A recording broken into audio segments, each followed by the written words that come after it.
Agradezco mucho la invitación que se me hace para poder compartir con ustedes la palabra del Señor.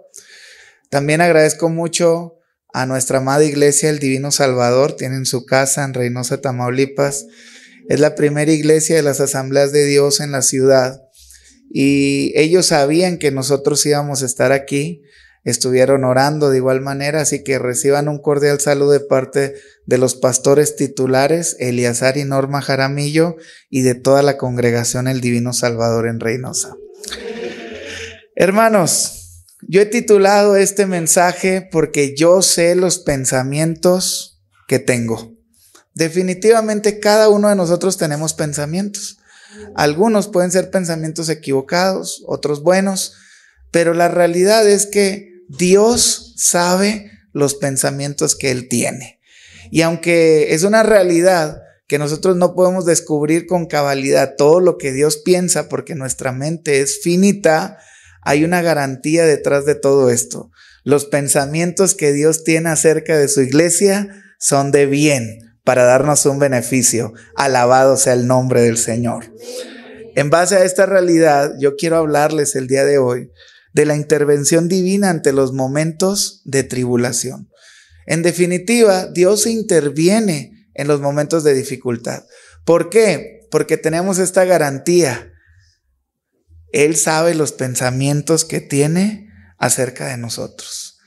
Me gustaría introducir este mensaje comenzando con la profecía. Le voy a pedir que mantenga su Biblia abierta en Jeremías 29. Y el versículo 1 testifica algunas situaciones importantes en relación a este pasaje.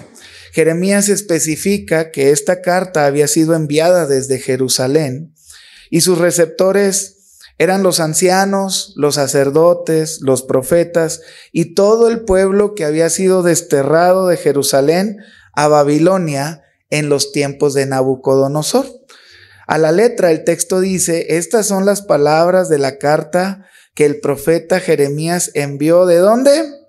De Jerusalén. Y aquí se nos dice a quién la envió: a los ancianos que habían quedado, de los que fueron transportados, y a los sacerdotes y profetas, y a todo el pueblo que Nabucodonosor llevó cautivo de Jerusalén a Babilonia. Los versículos 2 y 3, de igual manera, siguen señalando que el profeta puntualmente nos dice en qué momento de la historia es que se suscitó esta carta. Él decide enviar dicha carta, dice el texto, después que salió el rey Jeconías, la reina del palacio, los príncipes de Judá y de Jerusalén, los artífices y los ingenieros de Jerusalén, por mano de Elasa, hijo de Safán. ¿Y quién más? ¿Hijo de quién? A quien envió Sedequías, rey de Judá, a Babilonia, a Nabucodonosor, rey de Babilonia. La conquista de Nabucodonosor sobre el pueblo hebreo se suscitó en 3 etapas. Esto es importante porque entonces vamos a entender en qué momento de la historia es que decide escribir estas palabras y poder darle una interpretación cabal en el sentido del autor. La primera deportación fue en el 605 a.C. Esta deportación fue durante el reinado de Joacim y fueron desterrados los jóvenes de la nobleza. Por eso dice, y los príncipes fueron llevados, ya habían sido llevados. Dentro de estos jóvenes de la nobleza, ¿se acuerdan de algunos? Daniel, Sadrach, Mesach y Abednego, ¿verdad? Entonces, aquí se incluían estos personajes en la primera deportación. La segunda deportación o la segunda etapa fue en el 597 a.C.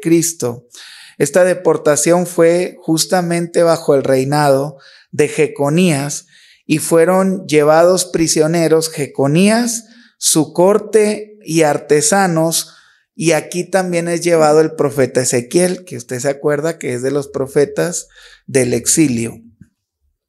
La tercera fue en el 586 a.C. y esta es la llamada última deportación. Y esta trajo consigo ahora sí la destrucción completa de Jerusalén y daría inicio al exilio babilónico. Se testifica que sus casas fueron destruidas, sus muros fueron destruidos y el templo fue destruido. Y entonces ahora sí llevan a todos prisioneros a Babilonia.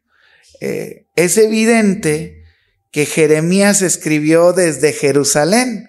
¿Ya se había suscitado la destrucción de todo? No. Él escribe en medio de la segunda y la tercera deportación. Es decir, todavía no se había destruido el templo, los muros no se habían destruido, pero ya habían sido llevados cautivos los reyes, los príncipes, los artesanos. Vemos entonces que él escribe posterior a la segunda deportación, pero antes de la tercera deportación. Y aparentemente pudieran ser datos que no tienen tanta relevancia, pero una vez nos vamos adentrando al texto, nos vamos a dar cuenta por qué las consecuencias y la desobediencia fue lo que realmente trajo la destrucción, que cuando Jeremías escribió todavía no había sido destruida la ciudad. Es súper interesante resaltar que los nombres que utiliza el profeta para referirse a Dios es Jehová Sabaoth y Dios de Israel. ¿Por qué es interesante? Porque el pueblo está en cautividad y Dios le dice, Él es el Dios Sabaoth. ¿Qué significa Dios Sabaoth? Significa Jehová de los ejércitos y apela completamente al poderío invencible del Señor en batalla. Y el segundo, Dios de Israel, apela a la distinción de un Dios personal, de un Dios que es personal para su pueblo, el mismo Dios de Israel, de Isaac y de Abraham. La combinación entonces que pudiera surgir es en relación a Dios, al Dios libertador de su pueblo. Fíjese lo que dice Jeremías 29:4. Así ha dicho Jehová, Jehová Sabaoth, Dios, el Dios personal, Dios de Israel, a todos los de la cautividad que hice transportar de Jerusalén a Babilonia. Evidentemente, la sustancia de tal nombre no coincidía con la realidad que el pueblo estaba experimentando, porque ellos estaban en cautividad. ¿Y qué era lo que habían dicho los profetas? No vamos a servir al yugo del rey de Babilonia porque Dios es el Dios de los ejércitos, pero habían sido cautivos. Jeremías, de manera intencional, le da justamente este nombre, porque el hecho de que alguien esté experimentando una tribulación no le quita nada de poder a Dios. Seguimos sirviendo al Dios Todopoderoso. Pero el texto hace evidente también un detalle más en el versículo 4. A todos los de la cautividad que hice transportar de Jerusalén a Babilonia. ¿Qué significa esta expresión? Dios se adjudica el exilio. Es decir, yo los hice transportar. Yo lo permití. Yo lo dejé. Es más, yo lo hice. Dejando en claro que no solo Él lo permitió, sino que fue Él quien los envió a Babilonia. En este contexto, el profeta puntualiza las exigencias del Señor respecto al exilio. Y entonces surge la gran interrogante para este mensaje. ¿De qué forma interviene el Señor en los momentos de tribulación? Número 1, lo encontramos en los versículos 5 al 9. La primera intervención es que Jehová otorga instrucciones puntuales para el exilio. En los momentos de dificultad, debemos de agudizar nuestro oído porque Dios tiene instrucciones que darnos. ¿Y dónde están las instrucciones? En su bendita palabra. Vemos que el primer rubro de las instrucciones pudieran ser las instrucciones de actividad. Y mire lo que dice los versículos 5 al 7. Edificad casas y habitadlas, y plantad huertos y comer del fruto de ellos. Casaos y engendrar hijos e hijas. Dad mujeres a vuestros hijos y dad maridos a vuestras hijas, para que tengan hijos e hijas, y multiplicaos ahí, y no os disminuyáis, y procurad la paz de la ciudad, a la cual os hice, otra vez, transportar, y rogad por ella a Jehová, porque en su paz tendréis vosotros paz. Esto es muy interesante. En primer lugar, la primera instrucción de actividad es que edifiquen casas para que las habiten. En oposición a las sugestiones de los falsos profetas que dijeron a los desterrados que la cautividad pronto cesaría, Jeremías les dice: pónganse cómodos, edifiquen casas. Hermanos, a veces tenemos situaciones difíciles y pudiera ser un pensamiento de que eso ya se va a acabar pronto. Se va a acabar cuando Dios lo diga. Debemos de aprender a navegar en las tribulaciones. Y entonces el Señor les dice: edifiquen casas, confirmando que la cautividad sería extensa. O sea, no se confíen, comiencen a hacer sus casas. Algunos llegan aquí a Nesa y dicen: vine de paso. Edifica casa, querido, conforme a los planes de Dios. La segunda instrucción dice: planten huertos para que coman. Es decir, trabajen. Se les invita a que planten huertos para que puedan sostenerse. La vida debe continuar para los hebreos. A veces tenemos situaciones difíciles. El Señor nos invita de igual manera que, bueno, hay que buscar el sustento. Dios es el que sostiene, pero también necesitamos nosotros ejecutar la instrucción. La tercera dice: cásense para que formen familias. El deseo divino era que no se contaminaran y se siguieran dando en casamiento los unos con los otros para que el linaje de Abraham no desapareciera, porque al final del día Dios sabía en su momento que les iba a libertar como pueblo, como nación hebrea.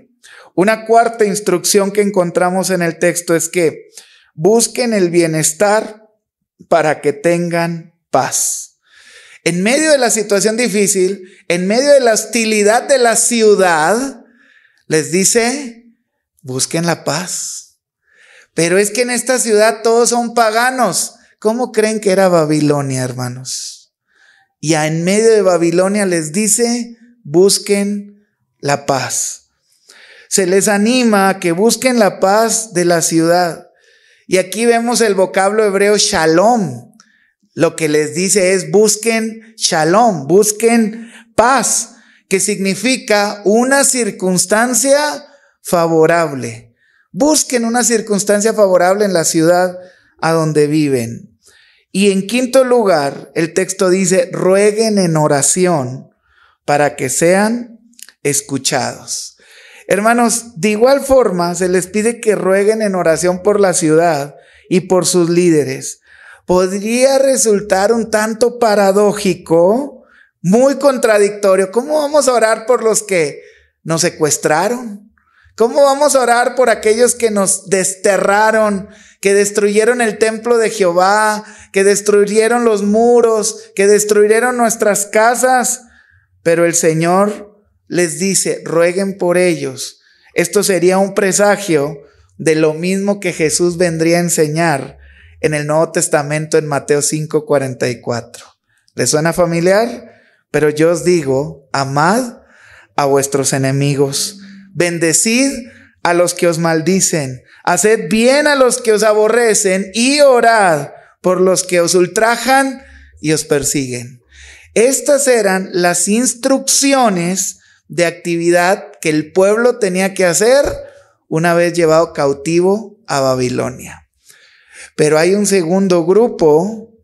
Estamos en Jeremías 29 y nos ubicamos al segundo grupo de instrucciones que pudieran ser las instrucciones de protección, en el versículo 8 y versículo 9. Si nos damos cuenta, las 5 instrucciones anteriores, todas estas indicaciones eran necesarias porque tendrían un doble propósito. Así se podrían multiplicar, no perdiendo el linaje de Abraham, no permitiendo que éste desapareciera, y así podrían tener el bienestar aún dentro del exilio. Porque el Señor quiere darnos bienestar aún medio de las pruebas.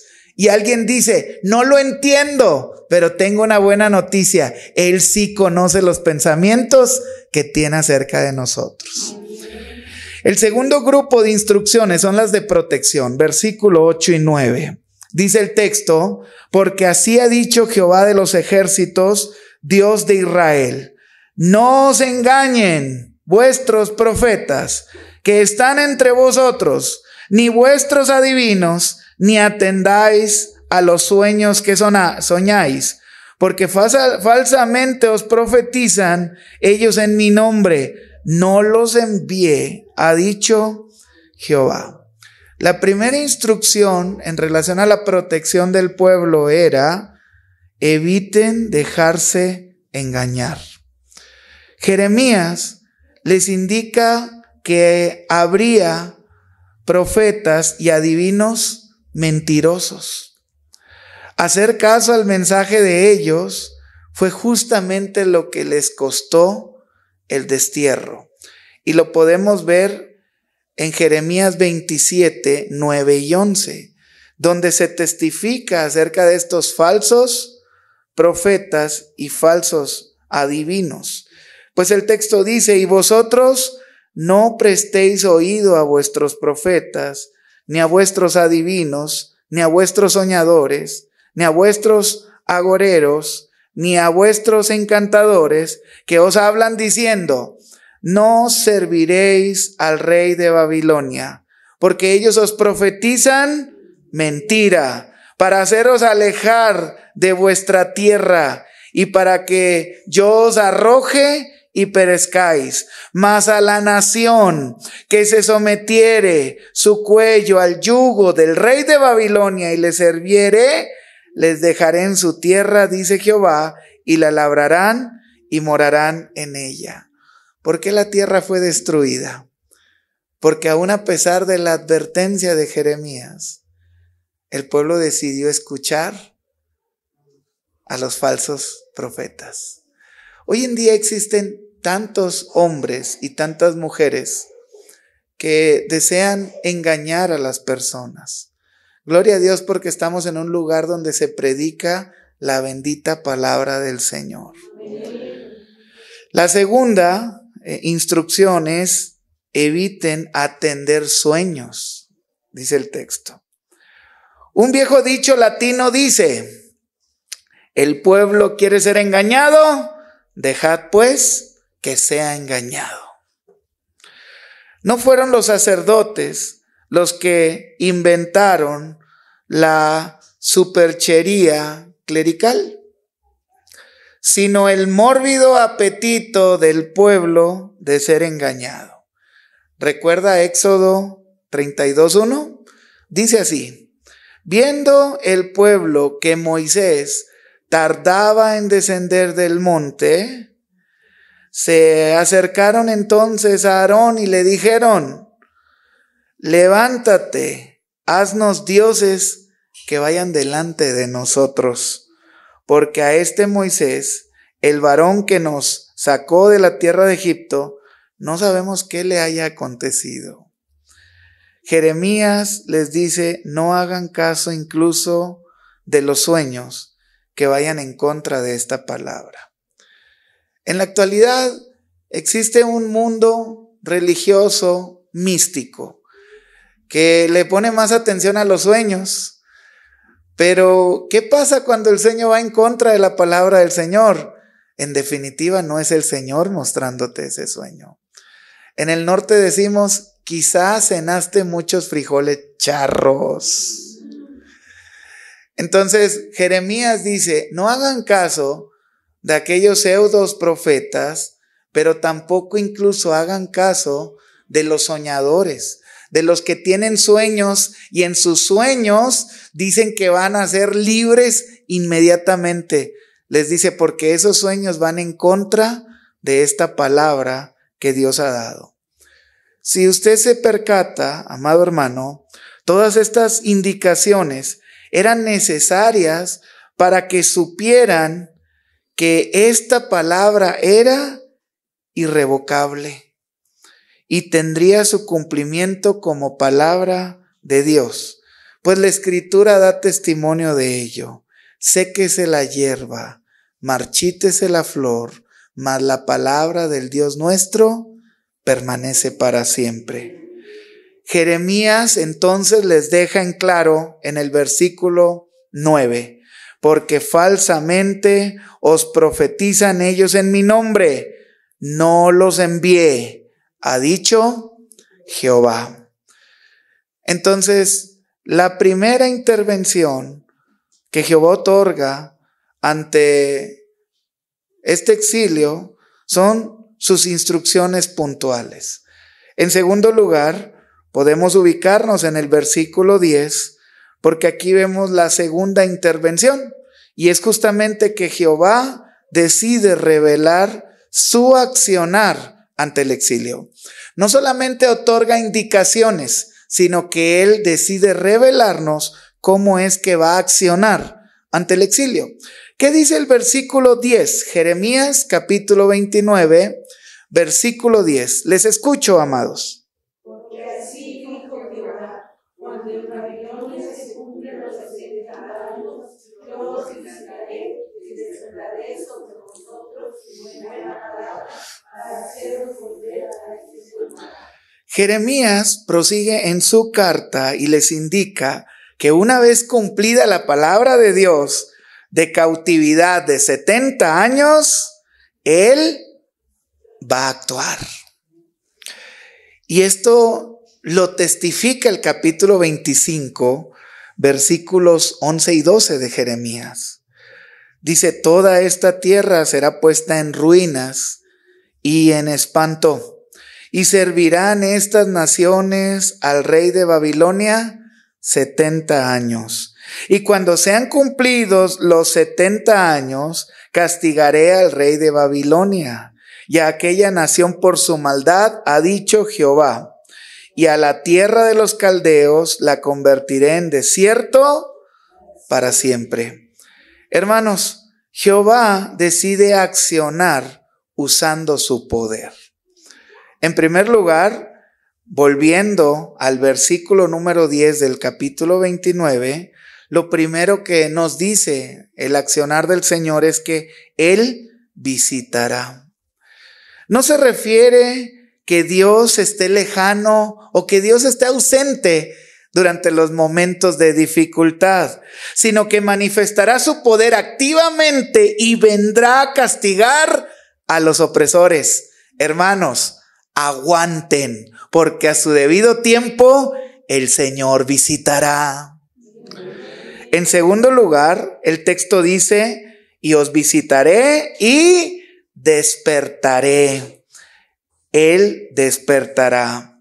Una mejor traducción pudiera ser, y cumpliré en vosotros mi buena palabra, refiriéndose a la restauración, donde nuevamente el pueblo será libertado por el poderío de Dios.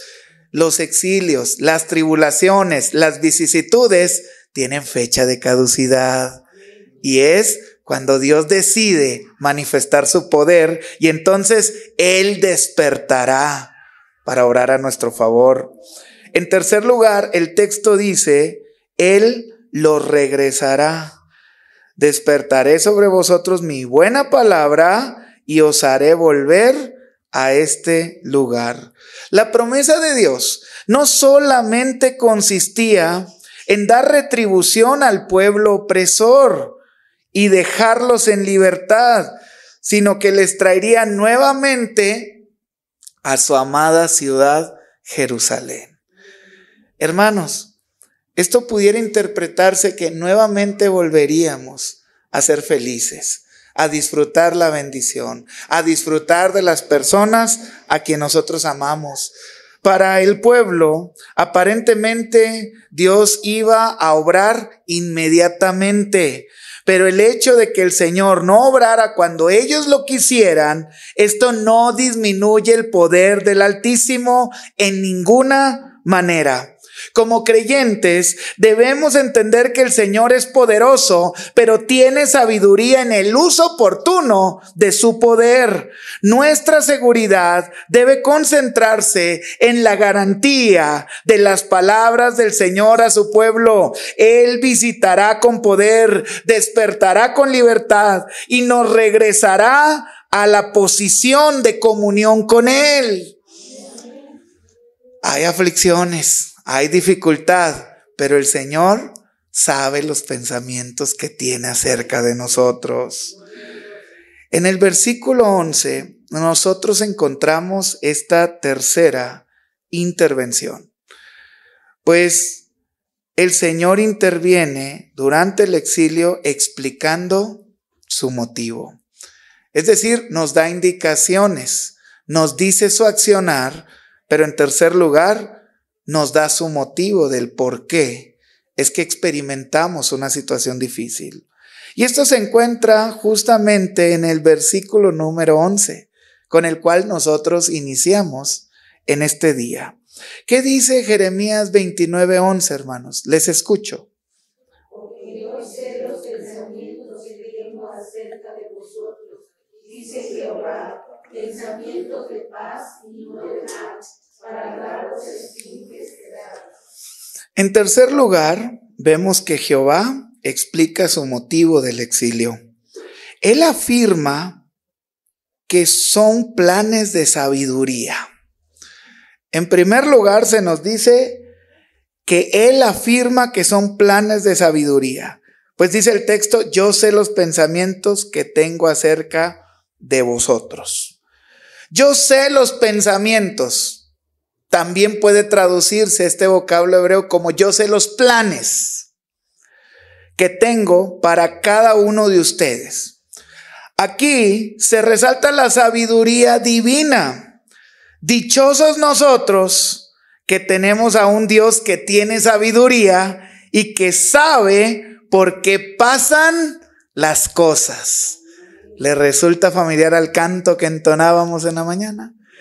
Hermanos, yo nunca había escuchado ese canto. Qué bonito canto. Dios sabe por qué pasan las cosas. Isaías 55:9 lo afirma.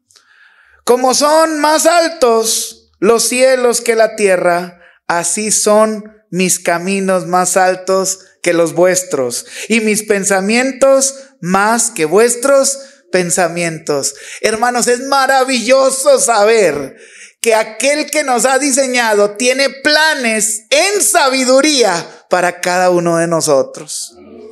En segundo lugar, Él afirma que son planes de paz, no solamente de sabiduría, sino de paz, pues el texto dice Jehová, pensamientos de paz. Nuevamente se confirma que los planes de Dios, cuando son dirigidos por su sabiduría, siempre serán de bienestar. Él dice, son de shalom. Dígale al que está a su lado, shalom. Esto refiere una situación favorable, porque los planes de Dios son, los pensamientos de Dios son de shalom, son de paz, de una situación favorable a nuestra vida. Romanos 8:28, Pablo lo testificó en el Nuevo Testamento, y sabemos que a los que aman a Dios, todas las cosas les ayudan a bien, esto es, a los que conforme a su propósito, somos los llamados de Dios. Él tiene planes sabios, pero también planes de bienestar para su vida. El pueblo no lo podía ver. Estaban prisioneros. Pero aunque nuestros ojos no lo puedan ver, debe bastarnos el saber que Dios conoce los planes que tiene acerca de nosotros. En tercer lugar, él afirma que son planes de esperanza. Pues finaliza el versículo 11 diciendo, y no de mal, para daros el fin que esperáis. El versículo finaliza con esta declaración. Esto se refiere a un futuro esperanzador. Y si nuestros ojos terrenales no logran verlos en este lugar, gloria a Dios, porque lo estaremos viendo en la eternidad.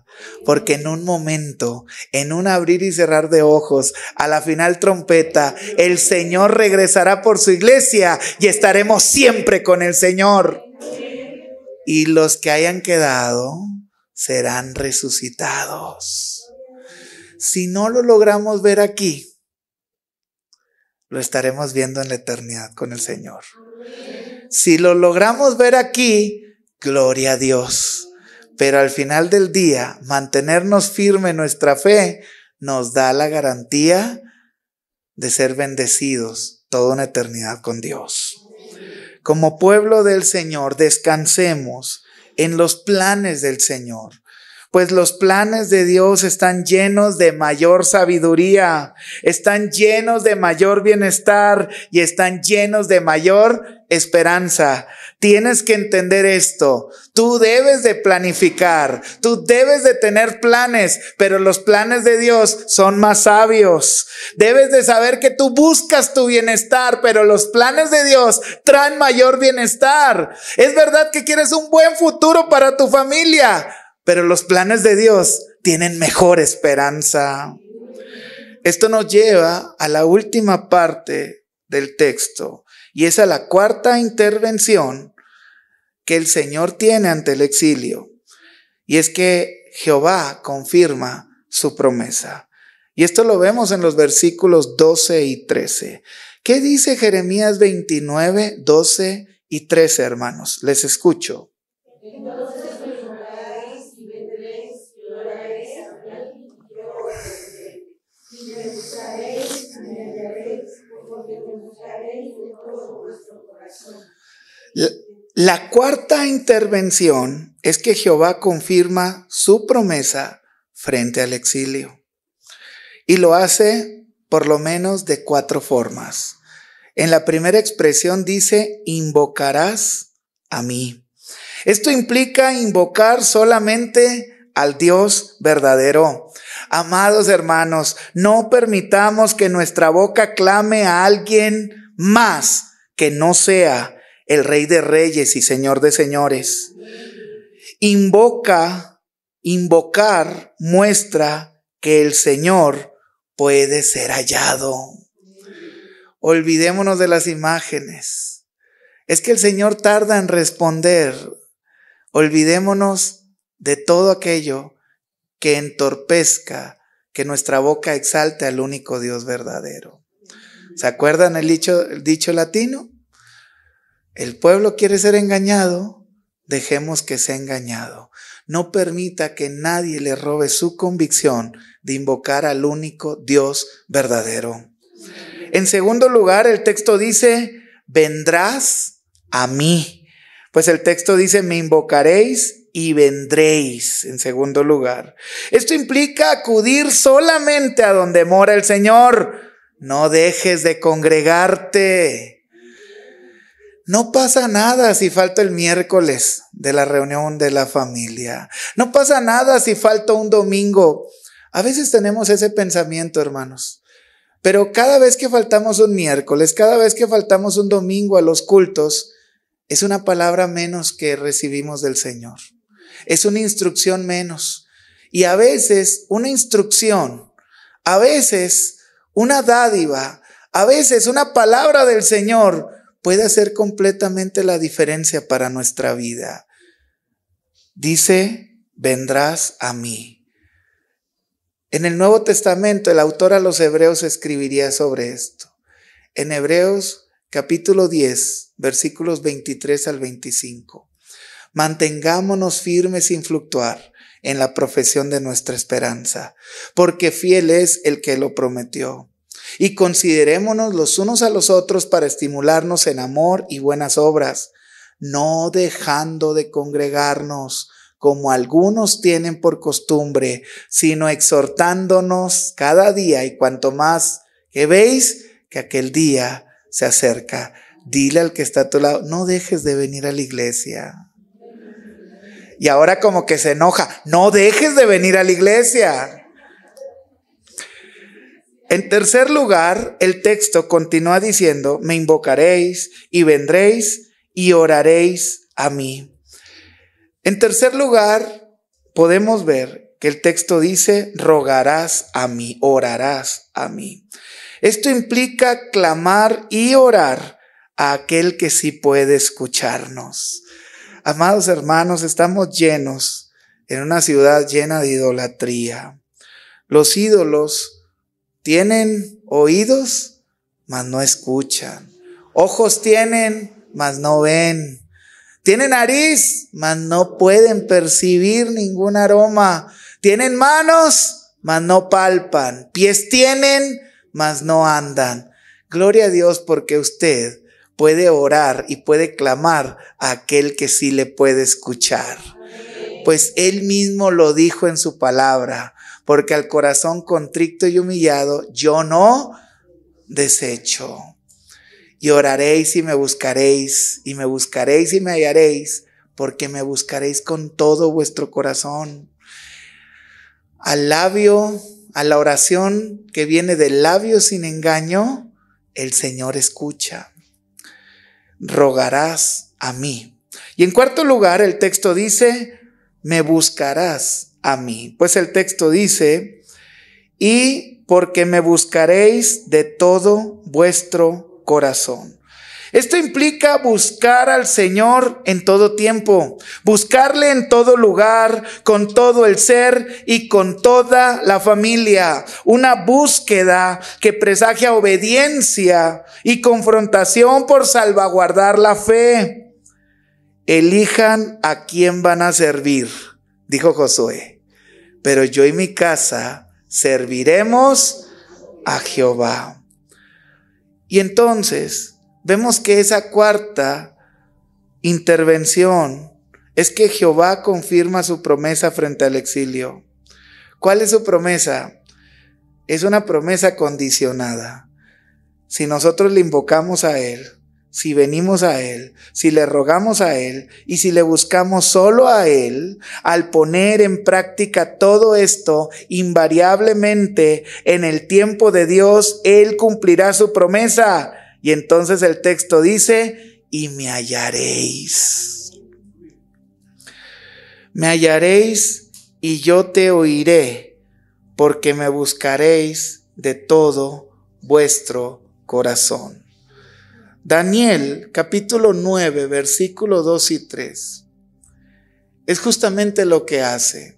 Dice el texto, en el año primero de su reinado, yo Daniel miré atentamente en los libros el número de los años de que habló Jehová al profeta Jeremías, que había de cumplirse las desolaciones de Jerusalén en 70 años. Y volví mi rostro a Dios el Señor, buscándole en oración y ruego, en ayuno, cilicio y ceniza. E hice oración de confesión diciendo, hemos pecado, hemos cometido iniquidad. ¿Qué es lo que pasó aquí, hermanos? El pueblo desobedeció. Y vemos que 70 años después se levantó uno de los exiliados. ¿Quién fue? Daniel. Y justamente oró a Dios tal cual como Jeremías lo había referido. Y entonces podemos ver en este tenor que Dios está involucrado, amados hermanos, cuando nosotros pasamos un momento de exilio, un momento de tribulación. Vemos que la intervención divina es evidente en los momentos de tribulación. La primera intervención es que Jehová otorga sus instrucciones puntuales para el exilio, instrucciones de actividad, instrucciones de protección. La segunda intervención es que Jehová revela su accionar ante el exilio. Él dice que les visitaría, que Él les despertaría y los regresaría. La tercera intervención es que Jehová explica su motivo del exilio. Él afirma que son planes de sabiduría, que son planes de paz y que son planes de esperanza. En cuarto lugar, es que Jehová confirma su promesa frente al exilio. Me invocarás, vendrás a mí, rogarás a mí, me buscarás a mí, y entonces yo os oiré y me hallaréis. Hermanos, el sí de Dios nos bendice, el no de Dios nos protege y el espera de Dios nos prepara. Quizá tú has clamado a Dios en medio de tu situación, en medio de tu dificultad, en medio de esa soledad, de la agonía. Recuerda que cuando Dios dice sí, adelante, es una bendición de parte de Dios. Pero seguramente alguna vez has escuchado un no. El no es porque Dios te está protegiendo de algo. Y el espérate, el que Dios guarde silencio, es que te está preparando justamente para una respuesta. Hermanos, Dios es presentado como Jehová Sabaoth, pero en realidad durante este proceso lo que más se muestra es al Dios de la sabiduría. Quisiera finalizar pudiendo reflexionar en este mensaje.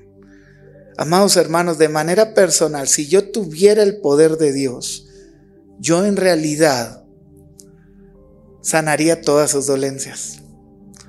Yo les daría el trabajo que ustedes quisieran, la casa de sus sueños, esa mansión. No los vamos a mandar ni a Polanco, porque luego ya no van a venir aquí, ni a Santa Fe, porque está del otro lado. Pero si yo tuviera el poder de Dios, hermanos, yo le cambiaría su situación de vida. Le daría una casa, le daría riquezas, le daría salud, juventud, la familia que anhela, todo se lo daría. De verdad, delante de Dios lo digo. Pero si yo tuviera la sabiduría de Dios, ¿sabe qué haría? Dejaría todo exactamente igual. ¿Por qué? Porque Dios dice, yo sé los pensamientos que tengo acerca de vosotros. Hermanos, a lo largo de este tiempo en el ministerio, desde mi conversión, he visto el poder de Dios de manera inimaginable. En nuestra iglesia, yo pudiera testificar acerca del poder de Dios, sin necesidad de hablar de mi vida, que así ha sido. Pudiera hablarles de la hermana Carmen Moya. Ella tenía cáncer y Dios la sanó. Yo veo el poder de Dios. Nuestra hermana Norma Olvera, de nuestra iglesia, una de las ancianas y viudas, tenía cáncer, Dios le sanó. Pudiera hablarles de Marco, en su moto lo atropellaron, se golpeó en la cabeza, dijeron que iba a estar estado vegetal y hoy está casado y tiene bellos hijos. Pudiera hablarles de Vero y Jaime, más de 10 años de matrimonio sin tener hijos y hoy tienen 2 preciosos hijos. Pudiera hablarles de Priscila, que ella fue diagnosticada desde que estaba en el vientre de su mamá, que iba a salir deforme, que no iba a poder tener hijos, y hoy tiene 4 hermosos hijos. Pudiera hablarles de Samuel, que él iba con sus compañeros en la secundaria, iban a cruzar la carretera y decidió esperar a uno de sus compañeros que faltaba, se regresó, y cuando venía con él atropellaron y mataron a todos sus compañeros. Solamente él, porque se regresó por su amigo, quedó vivo. Yo veo poder de Dios. Pudiera hablarles de mi mamá. De repente fue al hospital con un derrame, no nos conocía a nadie, no sabía quiénes éramos, y nos dijeron: está diagnosticada para que así quede. Después de orar al Señor, de una iglesia estar orando, cuando me ve: hola Ures. Cuando ve a mi hermana: hola Ethel. Y ella no supo ni siquiera lo que pasó, y a todos nos reconoció. Yo veo poder de Dios ahí, hermanos. Y seguramente ustedes pudieran testificar del poder de Dios en este lugar. Pero déjeme decirle que en otras ocasiones yo veo sabiduría de Dios. Porque yo no entiendo por qué pasan las cosas. La hermana Yola, diácona de nuestra iglesia, su esposo era de los hombres más gentiles, y de repente trabajando le dio un ataque al corazón y cayó fulminado. Yo no entiendo por qué pasó eso. Alguien dijera que le pase a otra persona, pero ¿por qué a él, tan responsable, tan siervo, tan amable? Lo puedo ver en mis suegros. Su hija mayor, a los 16 años, falleció de leucemia. No entiendo. Puedo hablarles de Abigail y Raúl, un bello matrimonio de la iglesia. Tienen 2 niños que son unos terremotos. Ellos tienen esa dificultad, luego hay la mirada de algún hermano porque lloran, gritan.